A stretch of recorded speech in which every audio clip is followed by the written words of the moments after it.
এখন আলোচনা করব এমন একটি বিষয় যে কথাটার সাথে আমরা সবাই খুবই পরিচিত। তো এমনিতেই সবাই একটা প্রচলিত কথা বলে থাকে যে জুতো মেরে গরুদান করতে এসেছো, এই রকম বলে থাকে। তো আমি বলবো যে আমি যে কাহিনীটা আলোচনা করব সেটা হচ্ছে গরু মেরে জুতো দান করা। এই কাহিনী মানে এর উল্টো, যে জুতো মেরে গরু দান, এটার উল্টো যে গরু মেরে জুতো দান করা। তো সেটা আবার কেমন, সেটা আবার কি ধরনের কথা? এটা তো ঠিক ভালো কথা নয়, শুনতেও কেমন লাগছে। তো সেটা কিসের জন্য এরকম কথাটা হচ্ছে, তো সে বিষয়ে আমাদের সবার শোনা উচিত। তো এ বিষয়ে একটি কাহিনী আছে যে কাঞ্চনপুরের জমিদার বাবু হিরণময় রায়চৌধুরী, তো তিনি এত ভালো কাজ করতেন, ভালো কাজ মানে তিনি খুব দান করতেন। গরিব দুঃখীরা কেউ যদি জমিদার বাবুর কাছে এসে বলেন যে আমার কন্যার বিবাহ হচ্ছে না, আমার ছেলের কোনো চাকরি পাচ্ছে না, খেতে পাচ্ছে না, আপনি কিছু একটা ব্যবস্থা করুন, আপনি এটা করে দিন, ওটা করে দিন, সেটা করে দিন, এই রকম যে যা সাহায্যের জন্য আসে তার সমস্ত অভাব পূরণ করার চেষ্টা করেন উনি। এমনই তিনি দান করেন, এত দান করেন যে সেই জন্য ওনার নামই তো হয়ে গেল যে দ্বিতীয় দাতা কর্ণ।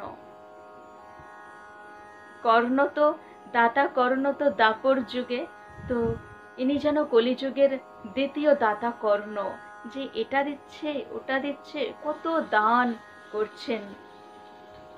তো এই দানের খবর শুনে একজন ব্রাহ্মণী তিনি কি করলেন, তিনি যখন দেখলেন যে ওনার গৃহে ওনার পুত্রের পায়ের যে চটি, সেই চটিটা এত ছিঁড়ে গেছে যে তাকে আর সেলাই করার জায়গা নেই, সেলাই করতে করতেও সে একেবারে জীর্ণ হয়ে গেছে।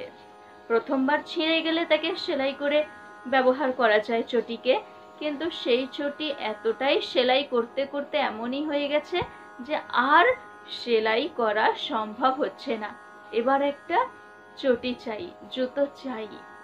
তখন ব্রাহ্মণী বলছেন যে হে স্বামী, জমিদার বাবু তো খুবই ভালো, তিনি তো দ্বিতীয় দাতা কর্ণ, তো জমিদার বাবুর কাছে একটু যাও না, জমিদার বাবুর কাছে গিয়ে একটু বলো যে আমাদের ছেলের একটা জুতো চাই, যদি আমরা একটা জুতো পেতাম আপনার কাছ থেকে তাহলে আমরা খুবই উপকৃত হতাম। ব্রাহ্মণী আবার এটাও বলে দিলেন, আর আপনি বলবেন যে ব্রাহ্মণদেরকে পাদুকা দান করলে পুণ্য লাভ হয়ে থাকে, ব্রাহ্মণদেরকে পাদুকা দান করলে অন্যান্য দানের থেকেও বেশি ফল লাভ করা যায়, তো এই কথাটাও আপনি জমিদার বাবুকে গিয়ে বলবেন। তখন ব্রাহ্মণের কথা মতো তিনি কি করলেন, জমিদার বাবুর কাছে এলেন। জমিদার বাবুর কাছে এসে তিনি বলছেন যে হে বাবু, আমি আপনার কাছে এসেছি, আমার পুত্রের চটি এমনই ছিঁড়ে এতই জীর্ণ হয়ে গেছে যে সেটা আর সেলাই করেও ব্যবহার করা সম্ভব হবে না, তো সেই জন্য আপনি যদি একটু একটা জুতো যদি দেন আমাদেরকে তাহলে খুব ভালো হয়।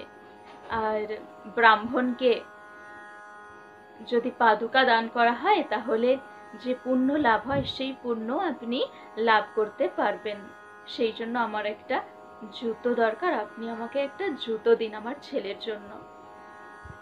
তখন ব্রাহ্মণ তিনি ভাবলেন যে ও আচ্ছা, অর্থদানের থেকেও তো ব্রাহ্মণের চরণ সেবার জন্য যে পাদুকা দান সেটা অধিকতর ফলদায়ক, তো সেই জন্য জুতো তো আমাকে দিতেই হবে, আর যদি আমি না দিই তাহলে তো দ্বিতীয় দাতা কর্ণ আমাকে তাহলে আর কেউ বলবে না। সবার কাছে যে আমার একটা নাম হয়ে গেছে যে আমি দ্বিতীয় দাতা কর্ণ, সেই নামটা তো আর থাকবে না তাহলে। ঠিক আছে, আমি দেব বলে ব্রাহ্মণকে প্রথমে বললেন যে আচ্ছা, আমি যদি টাকা দিই তাহলে কি হবে? ব্রাহ্মণ বললেন যে অর্থ তো আপনি দেবেন, কিন্তু ওই যে অর্থদানের থেকে পাদুকা দান, কোনো ব্রাহ্মণের চরণ সেবার জন্য যে পাদুকা দান, ওটা অধিক ফলদায়ক, তো সেই জন্য আপনি আমাকে জুতোই দান করুন। তখন জমিদার বাবু তিনি কি করলেন, তিনি বললেন যে ঠিক আছে, জুতোর জন্য আমি আমারই এক কর্মচারী চর্মকার, তো সেই চর্মকারকে ডাকছি। চর্মকারকে ডাকলেন। চর্মকার এসে বলতে লাগলো যে হে বাবু, ঠিক এই মুহূর্তে জুতো তৈরি করার মতো চর্ম আমার কাছে তো নেই, আমার কাছে এই সময় জুতো তৈরি করার মতো চর্ম তো নেই, তাহলে আমি কি করব? আর এদিকে জমিদার উনি ভাবতে লাগলেন যে জুতো যদি আমি দান করতে না পারি তাহলে আমার যে একটা নাম যশ খ্যাতি, যে আমি দ্বিতীয় দাতা কর্ণ, সেই নাম যশ খ্যাতি এটা তো আর থাকবে না তাহলে। আর যদি নাম যশ খ্যাতি হয়ে যায়, উঠে যায়, চলে যায়, তাহলে আমাকে আর কেউ সম্মান করবে না। তো সেই জন্য তখন জমিদার বাবু ভাবলেন যে ঠিক আছে, আমি চর্মকারকে একটা কথা বলি। হে চর্মকার, তুমি শোনো, তোমার চর্ম তোমার কাছে নেই, ঠিক আছে, চর্ম জোগাড় করার জন্য একটা গরুকে মেরে ফেলো, গরুকে মেরে চর্ম নিয়ে জুতো বানিয়ে দাও। কি অবস্থা, যে নাম যশ খ্যাতিটাই আগে। নাম যশ খ্যাতির জন্য যদি পাপ কাজ করতে হয়, যদি অপরাধমূলক কাজ করতে হয় তবুও ভালো, কিন্তু নাম যশ খ্যাতি আগে প্রয়োজন, আগে দরকার। এটাই হচ্ছে জমিদার বাবুর ইচ্ছা। তো এ থেকে আমরা এটাই জানতে পারি যে এই কাহিনীর দ্বারা এটাই বোঝানো হয়েছে যে নাম যশ খ্যাতি এগুলো লাভের জন্য কখনো কোনো রকম পাপ কাজ বা অপরাধমূলক গর্হিত কাজ করা উচিত নয়, কখনো কোনো রকম অপরাধমূলক কাজ করা উচিত নয়। এই নাম যশ খ্যাতি লাভ করে কখনো ভগবানকে লাভ করা যায় না। তো কর্মীগণ মানে যারা সকাম কর্মীগণ, তারা এই রকমই, তাদের ভক্তি হচ্ছে এইরকম উৎকট ভক্তি, যে তারা পাপ করেও, এমনকি অপরাধমূলক কাজ করেও পুণ্য সঞ্চয়ের চেষ্টা করে। যেমন এই জমিদার বাবু যেমন যে পুণ্য সঞ্চয় করবে, নাম যশ খ্যাতি উপার্জন করবে, তার জন্য যদি গোমাতাকে হত্যা করে যদি পাপ হয় বা অপরাধমূলক কর্ম হয় তো হোক না, তাতে কি হয়েছে? ওইদিকে কোনো রকম চিন্তা ভাবনা না করে যে অপরাধ হয়ে যাবে, পাপ হয়ে যাবে, এদিকে কোনো চিন্তা না করে এদিকে একটু জুতো দান করলে, পাদুকা দান করলে যে পুণ্য সঞ্চয় হবে, সেই পুণ্য সঞ্চয়ের চিন্তা করতে থাকছে। তো এইরকম কর্মীগণ, সকাম কর্মীগণের যে উৎকট ভক্তি, তা মোটেও ঠিক নয়, মোটেও ঠিক নয়।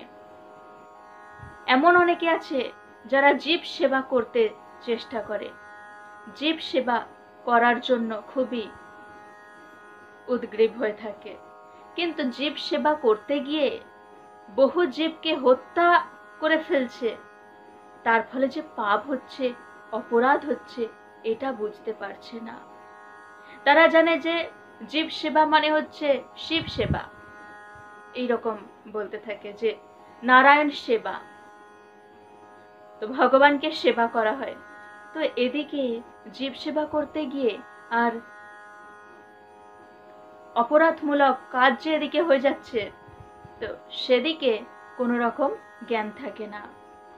নিজের নাম যশ প্রতিষ্ঠা বৃদ্ধি করার জন্য এই রকম ভাবে অপরের ক্ষতি করতে থাকে, পাপ কাজ করতে থাকে, অপরাধমূলক কর্ম করতে থাকে। এমন অনেকে আছে যারা ভাবে যে আমার নাম যশ খ্যাতি চারিদিকে ছড়িয়ে পড়লে সবাই আমাকে চিনবে, আর আমাকে চিনলে আমার পুণ্য সঞ্চয় হবে বেশি। অনেকে এমন আছে যে সেবা করতে চায়, জীবের সেবা করতে চায়, কিন্তু সেবা করতে গিয়ে আপনি জীবের সেবা করছেন, তো একদিকে সেবা হচ্ছে, তো সেবা করতে গিয়ে অন্য কেউ যদি তাতে কষ্ট পেয়ে থাকে, অন্য কারো যদি কোনো ক্ষতি হয় আপনার দ্বারা, তাহলে সেটার কিসের পুণ্য সঞ্চয় হলো বা কিসের জীব সেবা হলো? সেটা তো জীব সেবা হলো না। এই রকম উৎকট ভক্তি করার থেকে আর কি বলবো, যারা ভক্তি করে না তারা আর এইরকম উৎকট ভক্তি যারা করে ওই একই পর্যায়ের অন্তর্ভুক্ত।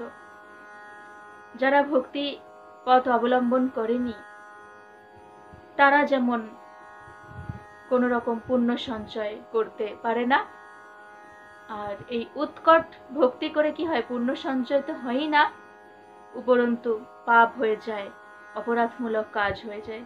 এই রকম কাজ করতে নিষেধ করা হয়েছে।